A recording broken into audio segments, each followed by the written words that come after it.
I'm a big lover of Doctrine of Signatures, of green speak, of the mytho-poetic route to cultivating relationships with the natural world.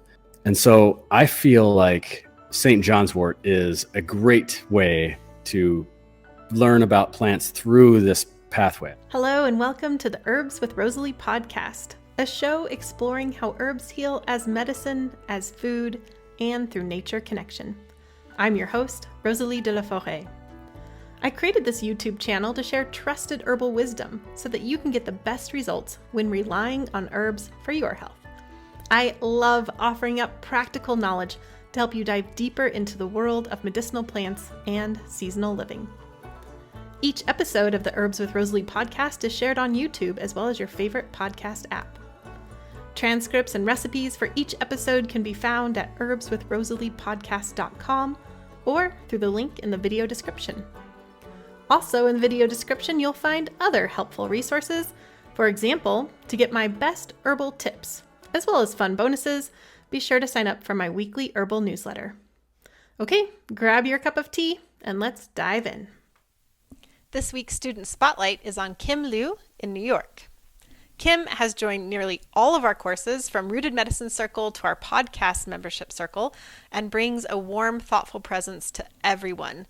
During the Sweet module of the Herbal Energetics course, she worked with Astragalus daily, describing how it left her feeling nourished and resilient.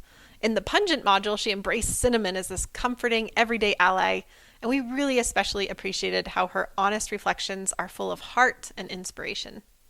To honor her contributions, Mountain Rose Herbs is sending Kim a $50 gift certificate to stock up on their incredible selection of sustainably sourced herbal supplies.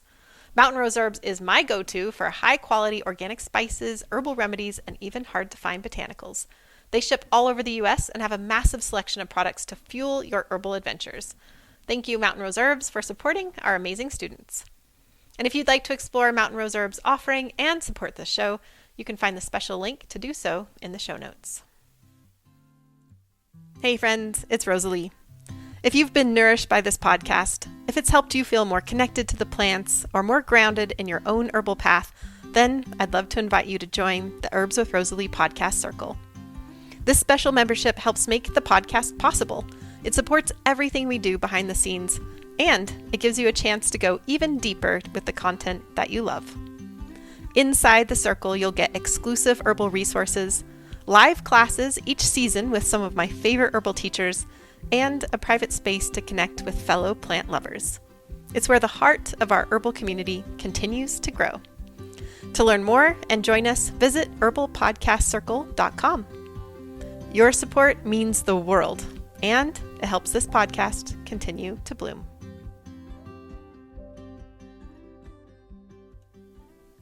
I've been looking forward to meeting Kyle for a while now, so it was such a joy to finally connect for this episode, and even better that we got to talk about one of my all-time favorite plants, St. John's Wort. Before we hit record, Kyle mentioned that he might share a few things about this herb that you don't commonly hear, and he absolutely delivered. His insights added so much nuance and depth to a plant that's often oversimplified. Whether you're already a fan of St. John's Wort or just curious about it, I think you'll come away with a whole new appreciation. For those of you who don't already know him, Kyle Denton is a Wisconsin-based community herbalist, medicine maker, and coherency theurgist devoted to nature's healing virtues. As founder of Tippecanoe Herbs, he crafts remedies, consults clients, collaborates with practitioners, and teaches through Root Radical Herbal Academy, blending vitalism, Ayurveda, and traditional Western herbalism. Innovating with sound diagnostics, he pioneers Sonic Bloom, herbal tonics, harmonizing wellness with vibrational precision. Beyond the clinic, he wanders wild spaces, gathering inspiration. Yet his heart's highest calling is as a father and husband, nurturing his family with the same plant-powered passion that fuels his work. A life rooted in nature, knowledge, and nurturing, Kyle cultivates care for every leaf and lesson. Kyle, I'm so thrilled to have you on the show. Thanks for being here. Well, I thank you so much, Rosalee. You know, it's a great honor for me.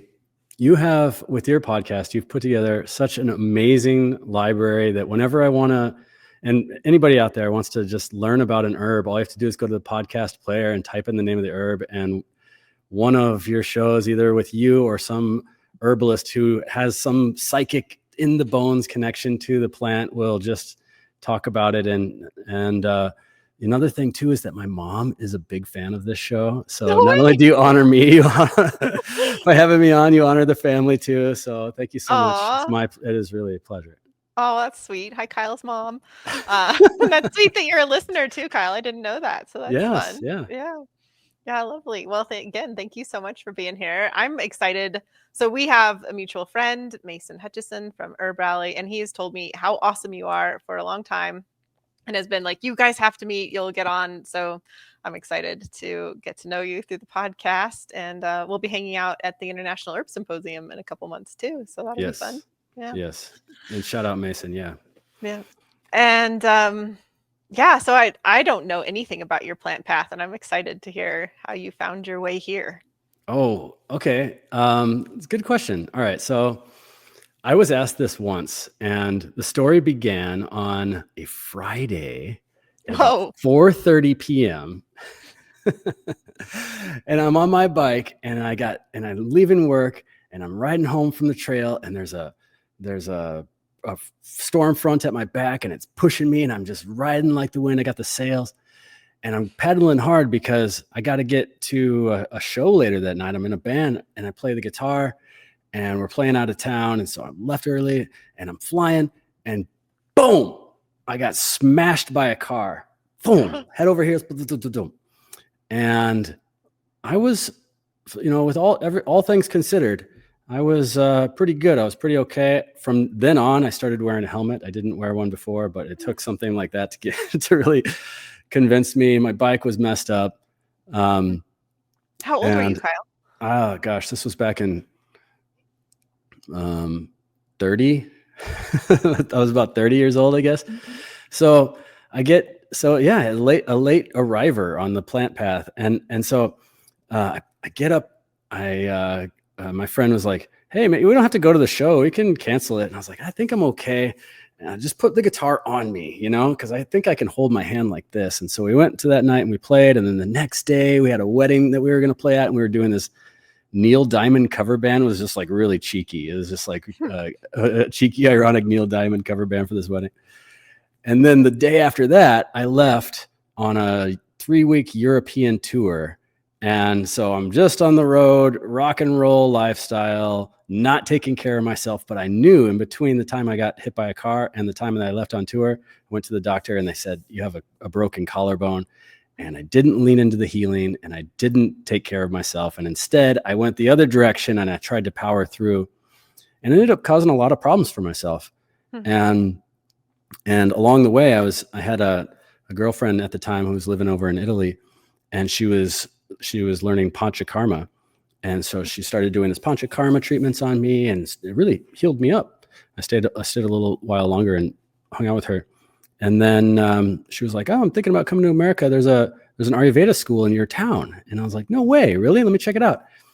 And so I decided to sign up. I was like, "I'm just going to do it." Ever since I was a little kid, I'm playing in the outfield. I'm eating dandelions. I'm the goalie. I'm eating dandelions. I really I was the hippie in all of my scene. Everyone else is a punk rocker, and I'm the hippie.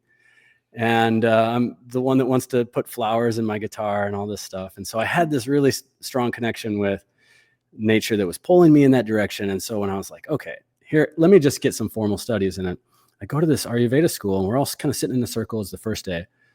And there was the same question: what brought you to this path? And so the students were going around, and I was thinking about, what was my path? And it occurred to me, I was like, oh yeah, it was that bicycle accident that kind of like set me on this path of healing, because it took me away from being right, and I needed to put myself on the path. And then a couple more students, and I was like, wait a minute, that was a year ago to the day. And then it came to me to talk about it, and it was the exact moment, a year ago to the day.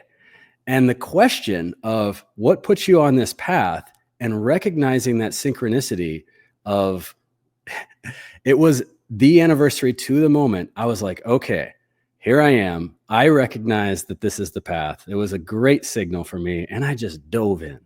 Wow. And so I started studying. I studied Ayurveda, and I got some. And in the school, it was It was a clinical school as well. So we're learning all the stuff. We're learning the panchakarma. We're learning the herbs. We're learning the diet. And we're getting some training as, Ayurvedic consultant. And so I started seeing some clients with my mentors, and I'm like really into the herbs. Like the herbs there at the school, as they were introduced to me, was like, here's this jar of powder. This one's white and it's called ashwagandha. Here's another white powder called shatavari. And I'm like, I don't really feel connected with this kind of stuff. So when I'm seeing my clients, I would actually, because I didn't have an office or anything like that, I was like, let's just go out on a walk. This was an awesome way to see clients too, is like being in a neutral ground. Like, let's just go on a walk. And as I was like doing the assessment, because I'm not like looking straight at them, I'm actually like walking along parallel to them, and it actually felt really good. And I was thinking, oh, here's the remedy for them. It would be nettle, or it would be violet, or something like that. I think this would be really good for them. And then sure enough, it would be right there on the trail. I'd be like, this is awesome. Here it is. This is the remedy for you. And they'd it would be like nettle, and they'd be like, how do I take it? I'm like, I don't know. Put it in some, I don't know, like it's going to hurt you. They're like, oh, it stings. So, the school didn't like that either, because it was a really great school. It was a prominent school, and it's since closed. It was called Kanyakumari, but part of the consultation was they wanted me to get the clients to buy stuff from their apothecary. And I was all about like, let's do things DIY. Like, I think that you can make it if I just figure out how. And so I started making remedies for my clients, and I really liked that. I liked it so much that I set up a farmer's market stand while I continued to consult, and I was making products, some extra stuff. And then I really liked that, everybody coming into the farmer's market stand, same people week after week, telling me about how, wondering how did they come to pick something up. And it would also be when they asked me about it, like, what is this herb for? And then we would talk about it, and it would be exactly what they needed, or something like that. So I recognized early on that people had this attraction and frequency towards a remedy that they needed, even if they didn't know what it was. So the next summer I applied for 7 farmers markets. I was like, I got to do this every day of the week. And I wanted to learn more about Western herbalism. So I signed up for Jim McDonald's course, and then I would go over to Michigan. I'm in Wisconsin. So I'd go over there, Michigan, what's up, Jim? I'd go over to Michigan every, month, and camp out and hang out. And there was one of the great things about learning in person is, especially if you're like making a sacrifice, is that you're setting up the field for this transmission. You're like sending a signal. Mm-hmm. So for people who are learning in online, like I think one of the great virtues of that is just like making your place, establishing your place so that you can have that field of transmission, and instead of it just like, listening in the car or something like that, which is fine too. But anyway, so from then on, I started doing herb walks. I was making medicine. I was teaching. And then that girlfriend that I was talking about over in Italy, she came over here, and now she's my wife. we got kids, and we opened up an herb shop, and we started stocking up our shop. I was like, let's just stock our shop with everything that we're making, because I had like a real connection and almost pride with the things that we're making, because we're foraging, we're working with farmers, and now we have this with herb shop, this with medicine that we're making, and now it's staffed with the apprentices that I've had. I have a school now. I've had for several years, a 7-month program, and so that all started about 14 years ago, and here we are now. And it's kind of the same old thing as we were doing before. It's just a little bit more managerial, but also the connection of the plant path remains, and picking violets every morning, picking cleavers, just doing the herbalist stuff day in, day out. And that's kind of my path, I guess, I've been on. And one of the things that I always tell my students too is that the plant path is because one of the great gifts that we have in American herbalism is that it's an unregulated field. At least this is my opinion. And because of that, there's no goal. There's no like, I learn from this and then I'm a master, or I have a degree or whatever. And in other words, we're always on it. we're always on the path. And so that's what I say is like, if you just, for the students out there that might feel like, oh boy, I'm behind, or I want to get to where that is, it's just like, just recognize that this is a process orientation. And that's one of the great things about herbs and healing with nature, is that it's not a goal oriented, it's a process oriented. And that's the same thing with healing in general. And so that's one of the things I love about the plant path, is that you could step off for a few months or a year or 2 years or whenever, 30 years, and always come back, and it's just there for you, waiting whenever you want to have that orientation of that process. Gosh, Kyle, so you went from like Ayurveda, clinical, plant medicine maker, Western herbalism, GEMS program, making your own remedies, shop, school. Like, on a scale of 1 to 10, how enthusiastic do you think you are about herbs? Really? You're just basically like, this one goes to 11. That's a Spinal Tap reference. One of the things I love about the word enthusiasm, it means theus is like God's spirit, so enthusiasm means infused with the spirit of God. And I find that that's what I look for in nature. That's what I look for in the plants. I feel connected with higher source. So yes, 11, 12, 13 on a scale of 1 to 10. That's so beautiful. I used to say a lot of the time that I have an obsessive personality, but then it kind of felt like a negative connotation. So lately I've been saying that I'm an enthusiastic driven personality. So I like that little etymology there. Thank you. Yeah. Another thing that struck me about your story, Kyle, is that I feel like every herbalist that comes on, like, there's threads that I'm like, oh yeah, I recognize that in my own path. And I hear like kind of common things. What was interesting about your path is that it made me realize that my path also started with a car accident, which I hadn't really thought of that before. But I was hit by a car as a pedestrian when I was 14. And that totally transformed my life, because I was not well after that. And it, brought me to bodywork school, and it brought me to herbalism. And, just there wasn't really answers out there for me. And anyway, I hadn't really thought about that before in that way. So that's kind of an interesting thing. I'd never, like, as you were telling your story, I was like, wow, I've never heard the like 4:30 p.m. on a Friday. Here's where my plant path started. But you did that was a really cool circle on that. So, yeah. Yeah, and in your case, and also in mine, is like we're talking about the road. We were on the road with all this pavement, and it just like knocked us off the road. And now, guess what? We're on the part that's the plants now. So it is the plant path. It's the part that's not the pavement. I love that. I love that. Yeah, it's funny too, Kyle. I had plans that night, and I was like, I wanted to like keep doing the plans, even though I was like very badly injured. Not like hospital injured, but like badly enough that it was not good. So anyway, it was just a funny thing to have like a synchronicity with you on that on a couple different ways. Yeah. Well, here's being knocked off the road and into the meadow of plants.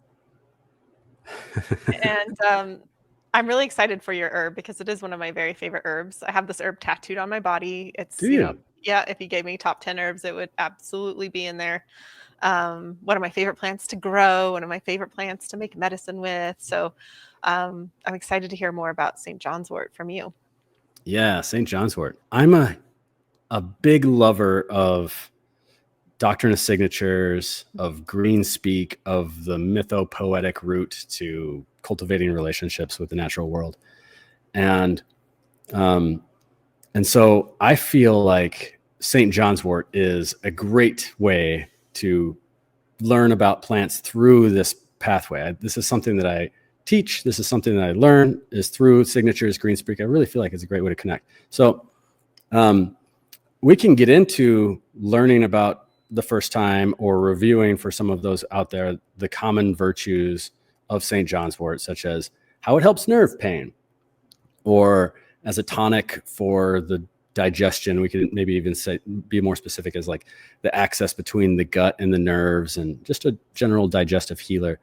And also for the nervous system, and in particular, like as a mood stimulant, joy, brightness. And I want to get into all that, but I kind of want to set a foundation, and the foundation that will come at St. John's wort is through brightness or light, its connection to light.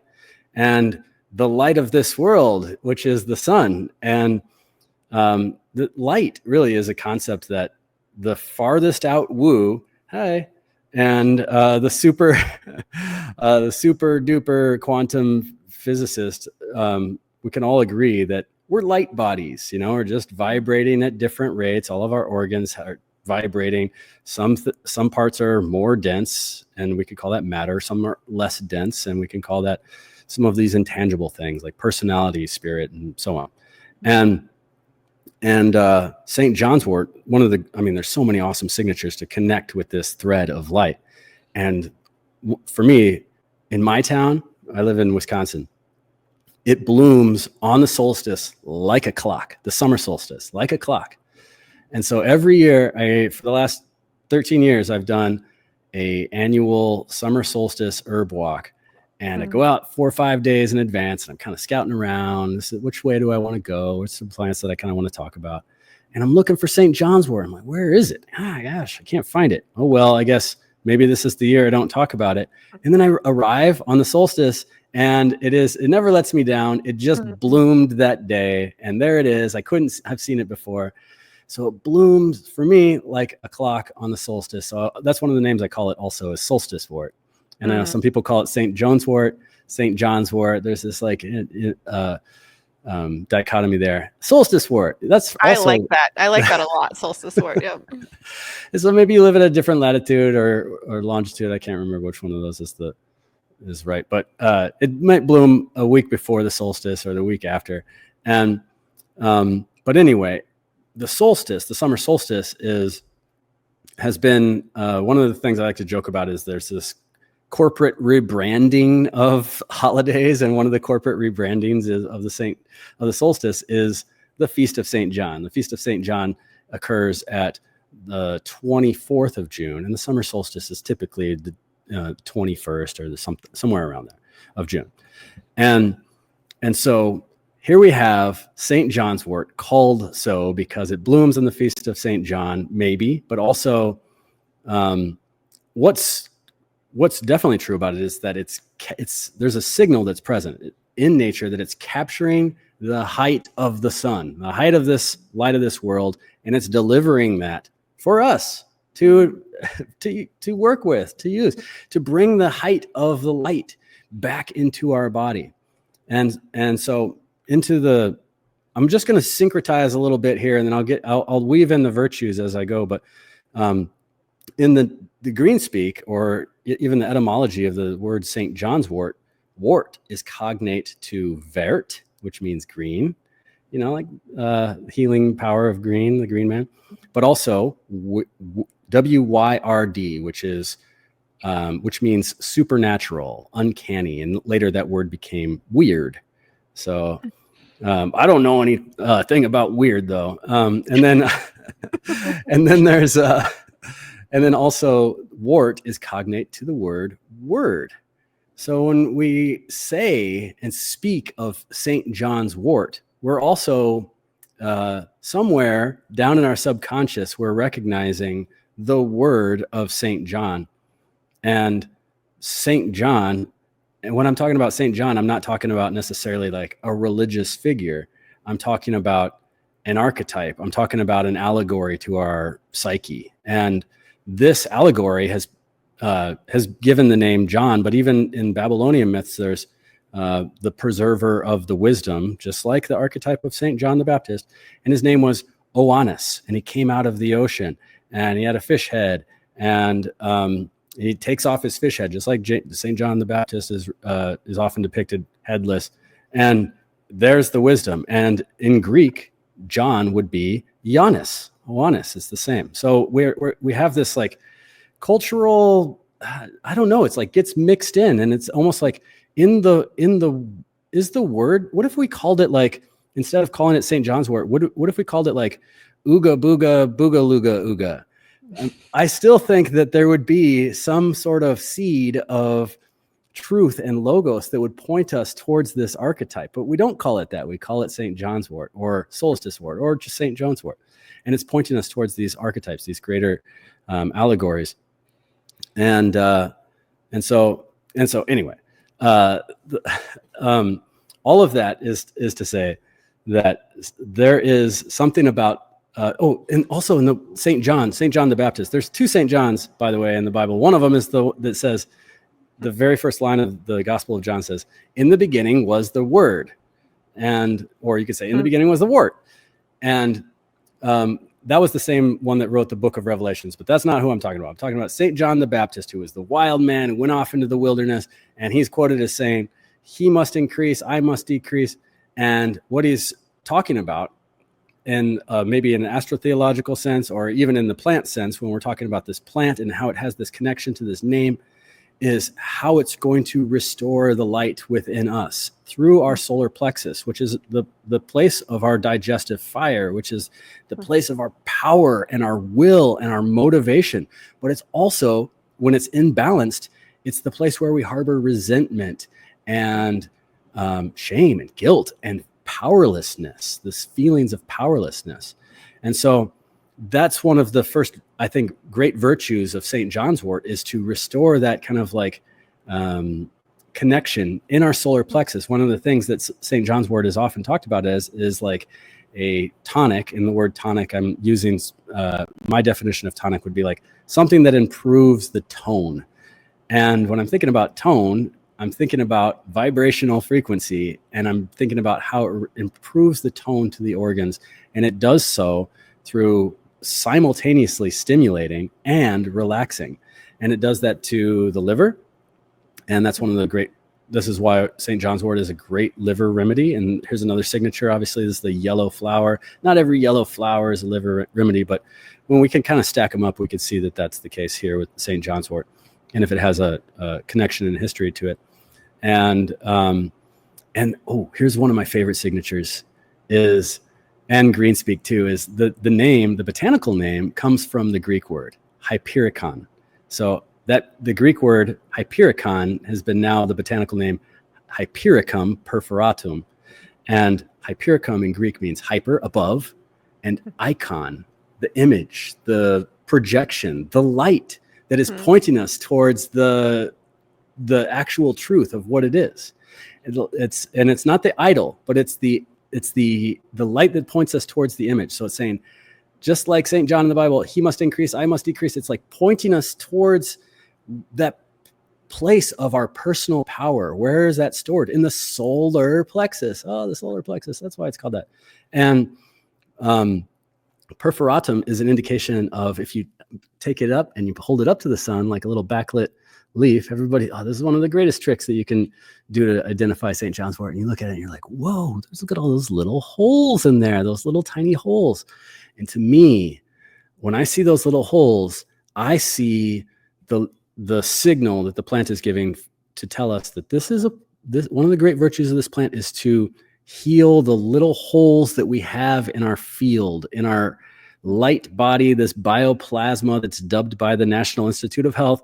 By the way, not just woo, it's called it's called the biofield, and we emanate light. And so one of the things that I really like to show for the example of perforations in our field, in our hole, and how St. John's wort is helpful for this is this scientific tool called a spectrometer, which is like a very fancy camera. And what can be done is, like, you go to a cottonwood tree. Thank you, cottonwood tree. I'm just going to take 1, 2, 3 leaves. And you take 3 leaves. You put the first one under the spectrometer camera. Take a picture of it. Looks just like a cottonwood leaf. No big deal. The second one, you put through a little stress. You maybe chew it up a little bit. You punch it. You tell it that it's stupid or something. Like, boy, you're really worthless, cottonwood leaf. And they take a picture of it real quick. And it starts to see little pinpoints of light. These are biophotons that are starting to leave this leaf, and it can be captured with this camera. And then the third leaf, boy, you really stress that one out. You put it in a car on a hot day. You tell it that it's got to get a job that it hates or something like that, and it has to go to work all the time. Oh man, what a drag. And then you take a picture of it, and it's just like, it's glowing with all of this biophotonic light. And so what that is to say is that when we are under stress, us organisms, that is, when we're under stress, we leak light. That's what we're doing. We're leaking light. And those little holes on the St. John's wort leaf, the perforatum, they're saying, hey, you've been leaking light. You've been projecting images and causing yourself grief and resentment and frustration.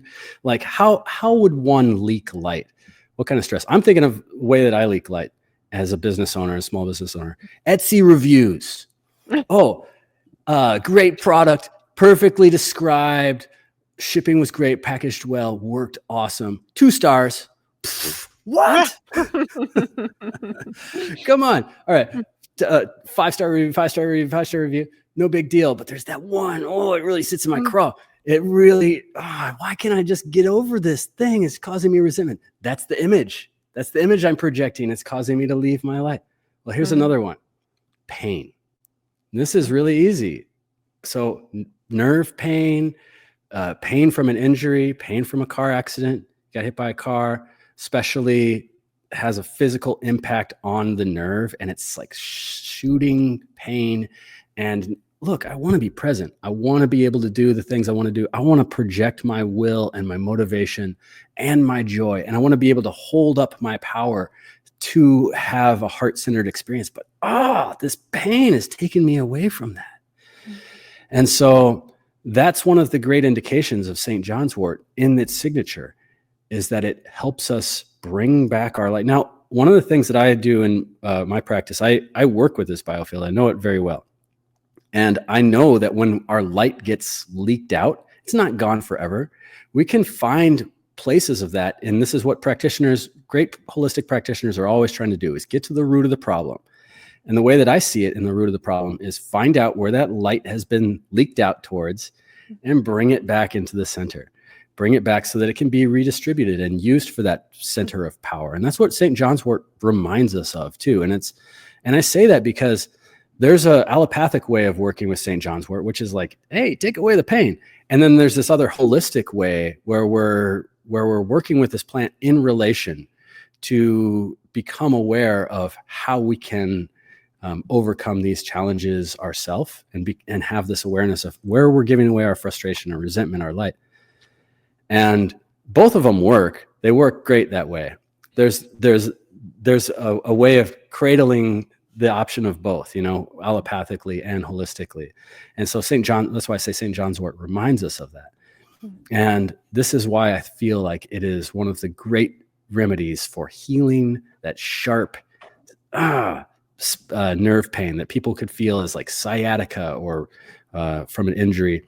And then also this, the type of emotional frustration and powerlessness that can have an effect on the liver. They can have an effect on another signature too is when you squish the flower. Oh, doing herb walks with St. John's wort is so fun. Hey, everyone, check it out. It looks like a cross when you look up from above. Wow, that's cool. That's this religious almost cross symbol, like something crossed your path, right? And there it is. And then you hold it up to the light. Wow, you're prepared for your mind to be blown. Now squish the flower, and guess what? It looks like blood. And so to me, it's not a signature of how it helps the blood, though that is true. It is a tonifier of all. I mean, these bioflavonoids are really helpful as like non-specific antioxidants that are really great at like clearing out the circulatory system. But when one sees a plant bleeding, when we're humans, we're warm-blooded. So we have this sympathetic resonance towards blood. When we see something else bleeding, it gives us that sympathy of what warm-blooded animals, as opposed to like the cold-blooded animals, like reptiles and stuff like that. They just like put their eggs in the sand and they're like, well, I covered up. Hope your dad doesn't eat you. Bye. I'm going to swim off into the sea. Good luck. But we're warm-blooded animals and we like to take care of each other. And when we see blood, it makes us feel something inside. And so when we see a plant bleeding, it gives us that sympathetic resonance. It entrains us to our animal sense, to our gut brain axis, or like that's what Matthew Wood would call it, or animal sense, or what Rudolf Steiner would call it, the astral body, which is almost a one-to-one for the autonomic nervous system. That's this autonomic nervous system that's taking cues from the subconscious. And so all of that about St. John's wort is to say it's really, really wonderful for feeling power again in your body because of the relaxation and the soothing of the pain, or the way that it heals the pain, or the sympathy that we have towards one another as beings that long for joy and wish to convey the things that we love and are enthusiastic about, and to heal up all of those little arrow holes in our field from 2-star review, or did you hear about that, or whatever types of things that we're defending ourselves from that can cause us to leak away our light and feel melancholy and blue and powerlessness like the sun on the winter solstice. And so that's another great one for it too. It just brings that light back into the body. And gosh, I got one more too. I got one more that I think St. John's wort is really helpful for. And that is, I started making, because I have a 3-year-old, and he's been potty training for like a year. He's a boy. And I guess it's like, I don't know, it's kind of lots of whatever. But I've worked with St. John's wort, and I made this little tincture. It's St. John's wort, mullein root, and agrimony. I really like blending St. John's wort with other things. I think it's great as a simple, but I think it's really great. I'm just a formulary guy. And so the mullein root helps with toning the trigone sphincter, and the agrimony helps with balancing the nervous system about going to the bathroom. But St. John's wort has a really great connection to the bladder and to the nervous system of the bladder. And the same way, there's a Hermetic axiom. The second one is as above, so below. And we have as below, our pelvic floor is represented also as above in the jaw and in the face. And this is the Taurus Scorpio axis as well. And so I've worked with St. John's wort and this little tincture bottle, it's got a train. I drew a little train on it, and it's called potty train. And so he looks for it because it's not like potty. It's like not like, you have to learn, but it's like, oh, cool, I get to play with the train. And but also work with St. John's wort for paralytic conditions in the face. And I learned this one from Jim McDonald, working with it for, I guess, what people would call Bell's palsy. I don't really like using those words because I'm an energetic herbalist. It's not really my domain. It's like the proprietary language of the medicals people, and so I get it. What I would call like facial paralysis, tension, and so same ingredients. Bell's St. John's wort as a topical, mullein root and agrimony. And so ever since I started, I somebody came to me for one of those cases, and then that worked. And then I don't know if they told somebody or Facebook group or something like that, but lots of people come to me for that particular treatment, and it's worked really, really well. And so I love St. John's wort for all things nerve paralysis or tension, not just face, not just bladder, but really in particular that sense of like, I can do it. I have this motivation. I have this power. I have this like light to shine outwards towards people again. And so that's why I chose St. John's wort. Sorry to just keep rambling. Oh, no, that was something I just kept thinking about while you were talking. It was just like Doctrine of Signatures and how the plant is just kind of emulates in all these different ways. I kept thinking about its superior ovary, because that's so remarkable to me in this plant in particular, and how it just it's like that kind of like holding up, of something. Like you don't see a lot of plants with that superior ovary in that same way. So that kind of struck me. I hadn't thought about that before. Yeah, it like rays of the sun, basically, is what it looks like to me. It's like that. Mm-hmm. Yeah, it really does. Yeah. Well, thank you for sharing so much about St. John's wort in all those different ways. That was definitely a very fun look at history and emulation and energies and everything. It was lovely. And I know you shared a recipe with us, Apollo's Radiance Anointing Oil. Yeah. I'd love to hear about that. Yeah, I call it that because Apollo's just got a name that's another name for the sun in Greek culture. But one of the stories of Apollo is that when he's trying to conquer the temple space, it's going to be the Oracle of Delphi, is chasing this nymph around, and to preserve her chastity, her father turns her into a bay tree. That's where the bay tree comes from. And so he's just like, well, whatever. And so he takes it as a token of his achievement anyway. And so the bay is also symbolic of like There's St. John's wort and bay leaf combined into this oil.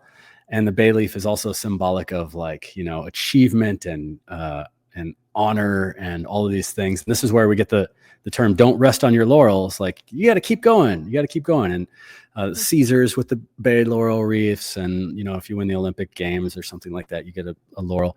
And even in Italy to this day, when you graduate from a higher degree, the people will go around town with their laurel wreaths. So don't rest on your laurels. But it has this idea, this connotation of like sun and authority and inner authority. And so one of the things that I worked with this oil, and I calling it anointing oil because it's like, well, I like the spiritual things. The word Christos, as in Christ, means anointed one. And so we could find this way of like having that inner anointment within ourselves. But also, do I want to use it because I have an ache or a pain or a boo-boo or an owie? And so basically what we're doing is we're getting some St. John's wort, we're getting some bay leaf, we're putting them into a jar. But you know what? Have you ever made St. John's wort oil before? And you get to the plant, and it's a beautiful day and it's sunny and it hadn't rained for a few days, and you're like, oh my gosh, this is so beautiful. And you put it into the oil and blend it up, and it turns bright red, and you're like, whoa, all the things that everybody says on social media are coming true. It's like beautiful. Let me just put it in my window for a lunar cycle or whatever, and then come back to it and I've done that before. And guess what? It got moldy. It got moldy because I didn't dry it out first. And so ever since then, and then a month later, St. John's wort flowers are gone. And so I blew it once. And since then, I never make oil with fresh herbs again. But I wilt them. I'll dry them. I think it's better to call it freshly dried if I want to use the plant. So that I just harvested, and just, I don't know, you could leave it in the car like the cottonwood leaf that we talked about for a little while. And it just dries them out in a day or two or something like that. But instead of the cottonwood leaf in that example I was telling you before, we just tell it, hey, I love you. You're going to be awesome. This is going to be great oil. And now I've taken away, oil and water, they don't mix. And so I've taken away the chance of that oil, or a great chance of that oil, to spoil. And then a month later it's infused. And so I love putting bay leaf in there. You can add calendula. That's another one that has that solar radiance to it as well. And bay leaf has just this great connection with fortune telling. They used to burn bay leaf at the Temple of Delphi as well. So there's this oracular, I could see the light kind of feel with this anointing oil. And I use it for my beard. And I'm not like, the anointed one, I'm in a ceremony right now. But sometimes I am. But other times I'm just like, you know what? I need something for my skin. Because I got too much sun, and I think St. John's wort, in spite of some contraindications, otherwise, could be really helpful for that too. Maybe we could talk about that too, contraindications of St. John's wort, if you'd like. Sure. Before we do that, though, I love this recipe. This looks lovely. I love the bay. I love the history of the addition of St. John's wort and bay together. That's so wonderful. I thought you might call it Apollo's because you knew there was a Tori Amos song about Apollo, but it's fine that it wasn't about Tori Amos. Who's that? If you listen to the show, then I know you're not asking that as a I'm real just question. joking. I'm just joking. I'll be like, oh, I guess our time's up, Kyle. It's been great having you. But no, you can stay on. So Apollo's Radiance Anointing Oil sounds lovely, and listeners can download their copy of this beautifully illustrated recipe at herbswithrosaleepodcast.com, or check out the show notes. And thank you so much for sharing that with us, Kyle. My pleasure. Thank you. Mm-hmm. We should definitely talk about contraindications. It'll be an important one. Yeah, there's I was at a conference. I was invited to talk at a conference that one of our herbal colleagues put on, and it was called St. John's wort in the Nonsense. And I did my speech kind of like I did here, talking about the weirdest things about St. John's wort. And the presenter got on and had this PubMed article, and it was talking about was trying to really debunk it and was talking and really informed me a lot about it. And so I did some deep diving in that. And back in the 1990s, when St. John's wort was becoming popular for depression, like an herb for depression, we don't like working that way. You and I were energetic herbalists.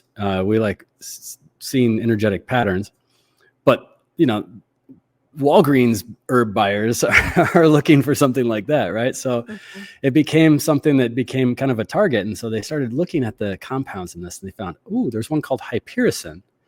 And maybe Hypericum has this effect with a particular pathway in the liver called the cytochrome P450 pathway, blah, blah, blah.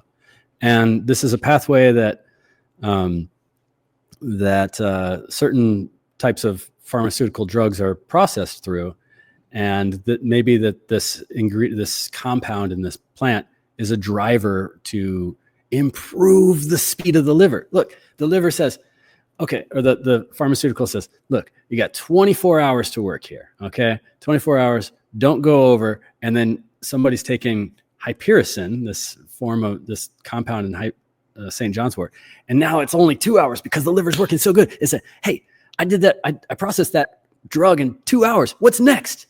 And we're like, no, we want it 24 hours. But this compound Hypericum, then it found out like, no, that's actually not significantly present in teas or tinctures. It's something that's highly unstable. But then they found, there's another one that might be it. It's called hyperforin, not Hypericum. And that was the compound that's responsible for the drug interactions. But this one is even more volatile. And it degrades it's highly unstable. So it degrades in light, it degrades in heat, it degrades in alcohol, it degrades when it dries, and it's functionally absent from traditional preparations. However, when it's made into a standardized extract, or they're looking for this particular, this compound, they're trying to isolate this compound, which I call isolating the oboe in Beethoven's Fifth Symphony. It's like, hey, the oboe is what makes the symphony good. It's like, no, it's everything. But the oboe, I mean, there's this one part though. It's like the oboe really shines there. But yes. And so in standardized extracts and in these like laboratory created St. John's wort preparations, that hyperforin could be present. However, in traditional preparations of St. John's wort, it's functionally absent, which means, and this is supported by the literature. However, I'm looking over at my botanical safety handbook right now, and I know that this is like, something that is still countercultural and mainstream herbalism safety discussions, but it is well founded from a phytochemical and clinical tradition standpoint that the contraindication from St. John's wort is the compound is not present in our traditional things. However, that doesn't, what we're talking about here is informed consent. So somebody could still say like, yeah, but I'm on something that maybe I have a transplant or something. It's got a really narrow therapeutic window and I don't want to take it or whatever. And that's fine because when we're working with the plant internally, that's where this interaction is going to come. If we're working with this plant externally, like in the Apollo's Radiance oil or in your own St. John's wort oil, we don't have that contraindication present at all. And then there's another, watch out for St. John's wort. This is why it's got a skull and crossbones in some field guides. Watch out, it's poison. And that's because it's photosensitivity, which has been observed in livestock, especially like lightly colored livestock. So cows are eating it. They're consuming large quantities of the St. John's wort, and they're getting there's something in it. They're sensitive to this hyperforin, and they're getting sunburned so bad from whatever process is going on that it can actually kill the cows. But guess what? Here's the good news. I'm not a cow. You're not a cow. We don't eat St. John's wort at a time. No, we don't. We're not doing that either. And so with all the clinical trials that they did, where they're doing, they're having people, get a sunburn. it was no greater than the placebo in any of these cases. And in all of those cases, the things that were just reported was like mild irritation and stuff from the sun. And that was the same as the placebo. So I would love to know if your audience, and please comment, because in all the times that I've worked with St. John's wort, I've never felt or have heard of anyone having a case of photosensitivity. However, it is also worth considering. Let's just we say these things because they're asking us to err on the side of caution. However, I don't feel responsible to or reflexive to uphold pharmaceutical doctrine.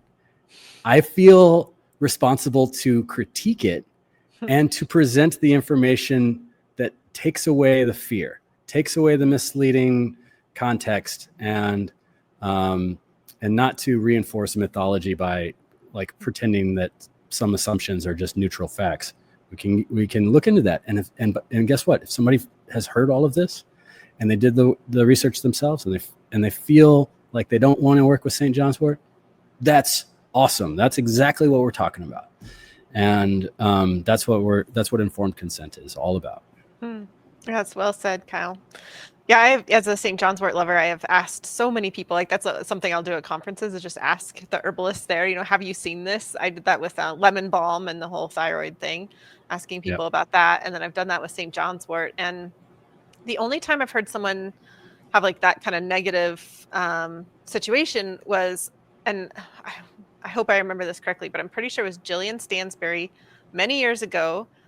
She said that she had seen photosensitivity, but it was somebody taking the extract, the Hypericum extract. And that was the only time that she'd seen that. And I've asked so many people.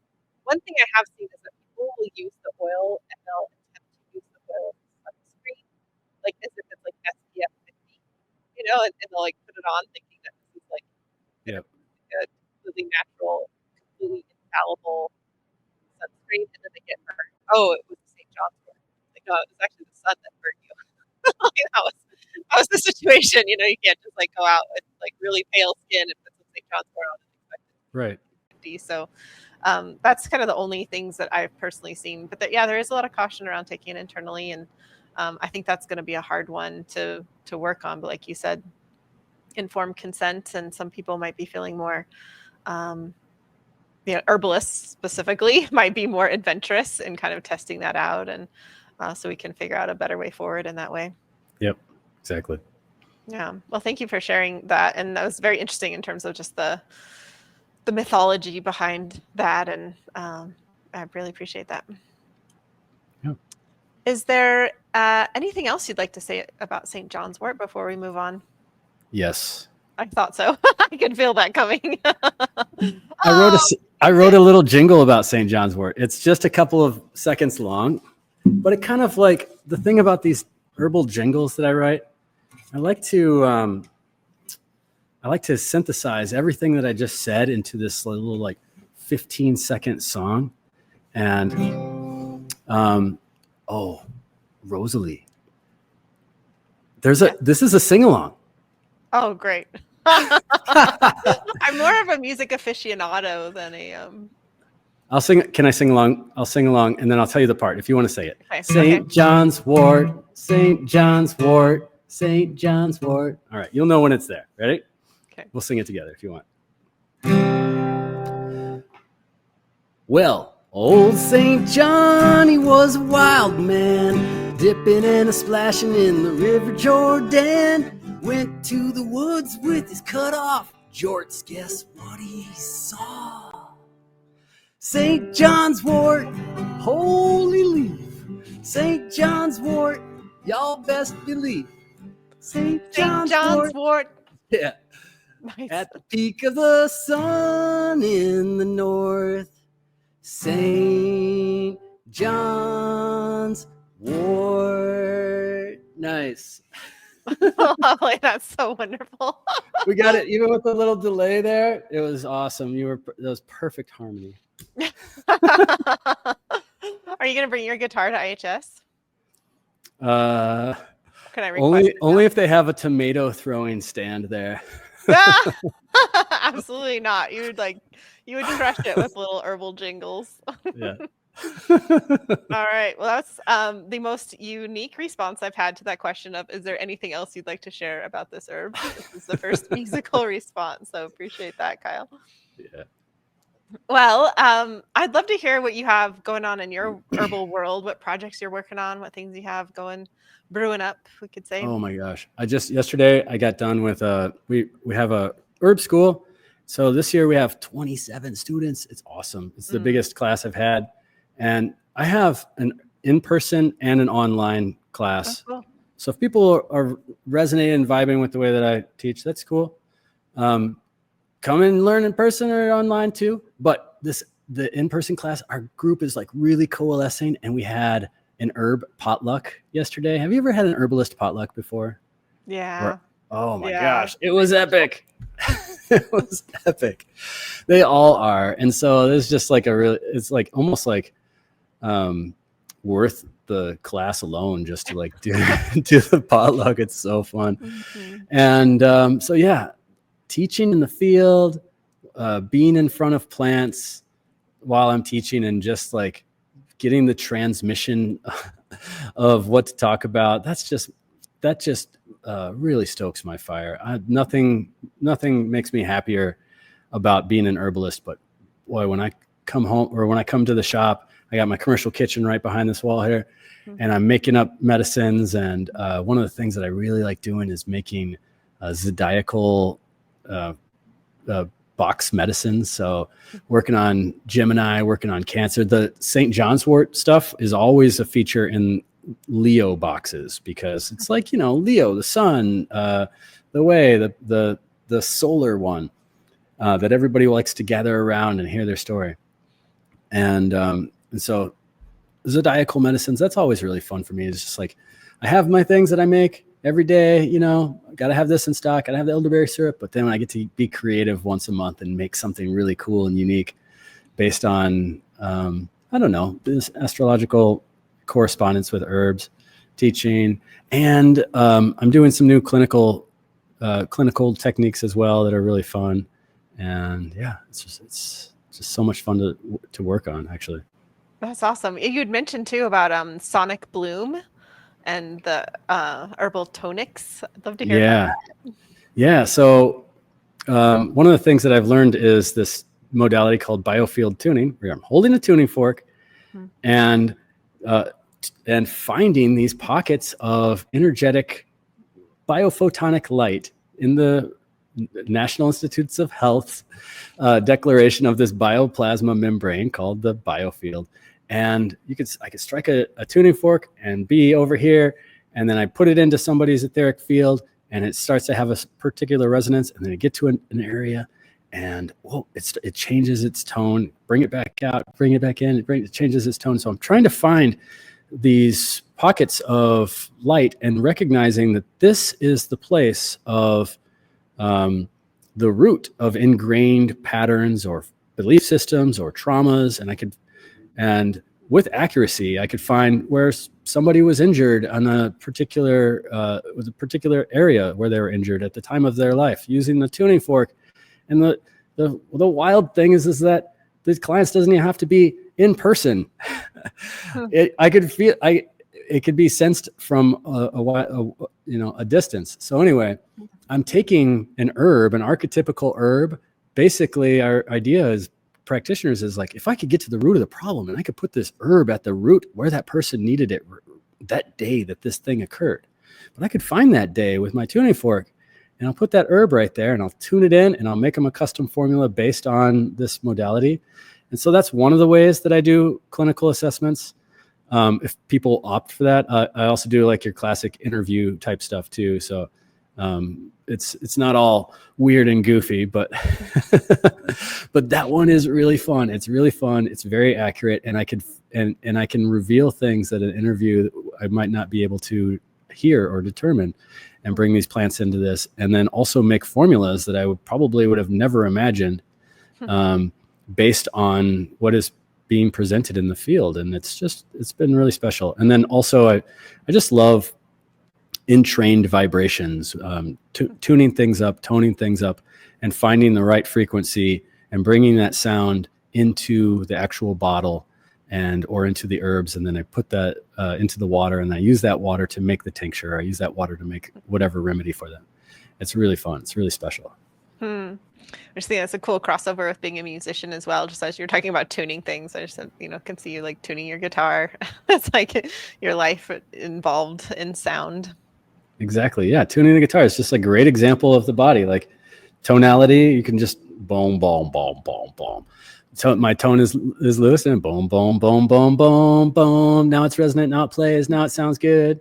And that's exactly what we're looking to do with herbs. The herbs restoring that tone, but also people claiming that tone for themselves. Yeah, there's something when you just said that felt really good. Like, yeah, that's a good way to be empowered in the healing process. Yes. Yeah. Well, Kyle, if people are wanting to see you as a practitioner, or they're interested in your school, what's a good way for them to find you? Tippecanoeherbs.com. That's it. Nice. I have an Instagram, and I like to do I have a little YouTube channel where I get on in the woods and I start talking about things in weird ways. And then I also in weird ways and word ways and St. John's wort ways. And then I also, I try to keep up to date a little bit on a Substack, but that one's a little hard. But tippecanoeherbs.com is where you'll find all of our stuff, all of our offerings. And thanks for asking about that. Yeah, absolutely. Well, the last question I have for you, Kyle, is what new things or skills are you currently cultivating with herbs? Yeah, that one that we were just talking about, that I kind of blew it, huh? No, I mean, it was, that's it. That's it. I mean, I'm glad you asked me about that, because that's it. Like, I feel like it's a new frontier for herbalists out there is to recognize that we are energetic beings. We are vibrating beings. There are ways of connecting with healing that are beyond locality and beyond the particular moment of time. Like we can do things in the most profound ways. We have this power. This is the power of the solar plexus, where it comes from. And we can, when we're working on with healing and vibratory healing, we are healing the future. We are healing our past. And there's ways that we can tap into messages from our ancestors that are just waiting for us to step into the biggest potential of our power. And so that's one of the things that I'm learning right now with this tuning fork method is sharing that with clients, and also sharing that with other herbalists out there that are interested in learning about sound frequency and energetic medicine as a frontier and frontier for herbalism. And because I think that for a long time, herbalism has survived in our culture because it had to conform to the materialistic paradigm, but that is starting to crumble. There's cracks in that paradigm, and people are seeing through it, and people are recognizing that we are more than just flesh and bones. We're also personalities. We're also capable of feeling things. Emotional beings. We have a lot of other stuff going on. And when we work with herbs beyond their material aspects, and we're working in ways beyond material explanation, we could tap into a great source of power. And that's to me, like, that's like the culmination of above the icon, the St. John's wort, giving that back to us. Yeah. That's beautiful, Kyle. Yeah, my husband in his spare time, he reads quantum physics books, quantum mechanics, and I can't say that I understand it when he explains things to me all the time, but I liked how you said that earlier of like you could have like the on the scale of like super woo and then quantum physics and how there's a lot of agreement in there, and Xavier will often talk about like we're all waves, like when we get down to like the most basic structures, that we're all waves. And so I keep thinking about that with the sound, just like we are waves, the sound waves, and just that recognition of that at our base level, we're all that. That's right. We sure are. Yep. Yeah. Well, thank you so much for being on the show. It was so lovely to meet you. I look forward to hanging out in the future. And Mason was right. You're an excellent human being, excellent herbalist. And yeah, I look forward to the next time, Kyle. Since we're all waves, I will wave. I will wave goodbye. It's a pleasure. It was really a pleasure. Thank you. Thank you, Kyle. Well, thanks for being here. Don't forget to head over to the show notes at herbswithrosaleepodcast.com to download your beautifully illustrated recipe card. There, you'll also be able to sign up for my newsletter, which is the best way to stay in touch with me. You can find more about Kyle at his website, tippecanoeherbs.com. If you'd like more herbal episodes to head your way, then one of the best ways to support this podcast is by subscribing on YouTube or your favorite podcast app. I deeply believe that this world needs more herbalists and plant-centered folks, and I'm so glad that you're here as part of this herbal community. Also, a big round of thanks to the people all over the world who make this podcast happen week to week. Emily Thomas Anderson is the project manager who oversees the entire podcast operation, from guest outreach to writing show notes and on and on. I often tell people, I just show up. Emily does most of the heavy lifting. Nicole Paul is the operator for the entire Herbs with Rosalee school and community. She keeps an eagle-eye view on everything to ensure it's running smoothly. Francesca is our fabulous video and audio editor. She not only makes listening more pleasant, she also adds beauty to the YouTube videos with plant images and video overlays. Tatiana Rusakova is the botanical illustrator who creates gorgeous plant and recipe illustrations for us. I love them, and I know you love them. Once the illustration is ready, Jenny creates the recipe cards as well as the thumbnail images for YouTube. Alex is our behind-the-scenes tech support and social media manager, and Karen and Emily are our student services coordinators and community support. If you've written in with a question, undoubtedly you got help from them. For those of you who like to read along, Jennifer is who creates the transcripts each week. Xavier, my handsome French husband, is the cameraman and website IT guy. It takes an herbal village to make it all happen, including you. Thank you so much for your support through your comments, reviews, and ratings. One of my favorite things about this podcast is hearing from you. I read every comment that comes in, and I'm excited to hear your thoughts.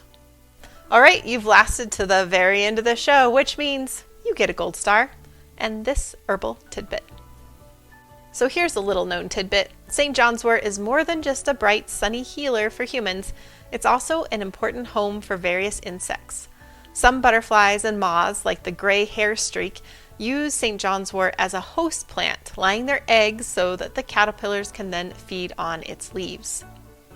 In some regions where the plant has naturalized widely, a beetle from Europe was introduced as a form of biological control. This is a reminder that even our beloved herbs can become controversial, and that our relationship with plants is often more complex than they first appear. But still, seeing a gray hair streak flitting among blooming St. John's wort flowers is a beautiful example of reciprocity in the wild, one that speaks to the quiet, ongoing connections between plants and the lives that they support. As always, thank you for joining me on this herbal adventure. I'll see you next time. Hi, it's Rosalee.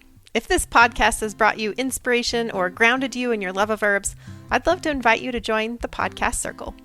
Your membership helps support the show, and it gives you access to live herbal classes, exclusive resources, and a warm community of fellow plant lovers. Learn more and join us at herbalpodcastcircle.com. Your support truly helps this podcast thrive. Thank you.